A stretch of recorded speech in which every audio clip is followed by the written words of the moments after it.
नमस्कार किसान भाइयों, स्वागत है आप सभी का आपके अपने YouTube चैनल किसानों की पाठशाला में।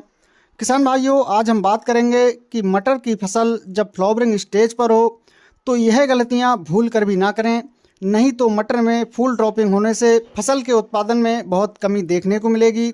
तो किसान भाइयों, वे कौन कौन सी गलतियां हैं जिनको आपको मटर की फसल में फ्लावरिंग स्टेज पर नहीं करना है और कौन कौन से ज़रूरी काम आपको अपनी मटर की फसल में करने हैं, इसके बारे में हम डिटेल में बात करने वाले हैं। तो आप वीडियो को लास्ट तक जरूर देखें। तो चलिए बात करते हैं। किसान भाइयों, पहली गलती हमें अपनी मटर की फसल में फ्लावरिंग स्टेज पर ये नहीं करनी है कि फसल में फंगस की समस्या होने पर कॉपर ऑक्सीक्लोराइड का स्प्रे नहीं करना है, क्योंकि कॉपर ऑक्सीक्लोराइड के स्प्रे करने से फसल में फूल झड़ने की समस्या होती है। दूसरी गलती किसान भाइयों, आपको क्या नहीं करनी है कि फसल में खरपतवार नाशक दवा का प्रयोग नहीं करना है।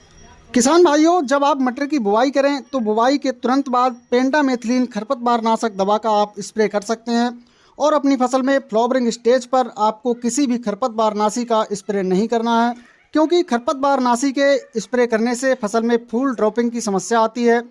बात करें किसान भाइयों तीसरी गलती की कि हमें क्या नहीं करना है, तो किसान भाइयों, जब आपकी फसल में फ्लावरिंग स्टेज हो तो इस समय आपको फसल की गहरी सिंचाई नहीं करनी है।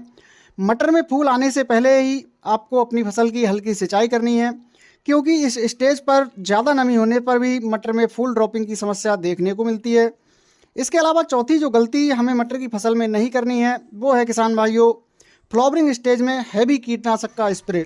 मटर में फूल आते समय हैवी कीटनाशक जैसे क्लोरोसाइपर या प्रोफेनोसाइपर या लैम्डासाइहेलोथ्रिन जैसी दवाओं का स्प्रे हमें नहीं करना है, क्योंकि इन कीटनाशकों के स्प्रे करने से भी फसल में फूल झड़ने की समस्या देखने को मिलती है।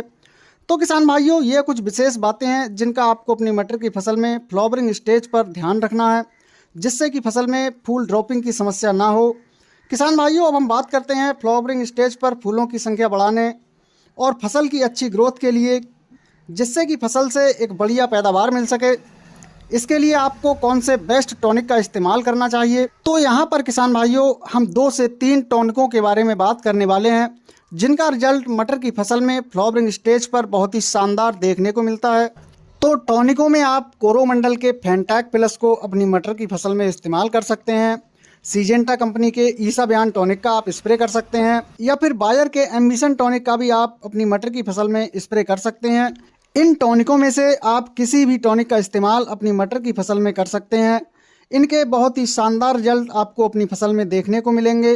तो किसान भाइयों, अगर आप मटर की खेती कर रहे हैं तो आप इन गलतियों को ना दोहराएं और फसल से एक अच्छी पैदावार लेने के लिए इन बेस्ट टॉनिकों का इस्तेमाल अपनी मटर की फसल में आप कर सकते हैं। किसान भाइयों, अगर वीडियो पसंद आया हो तो वीडियो को लाइक एवं शेयर ज़रूर करें।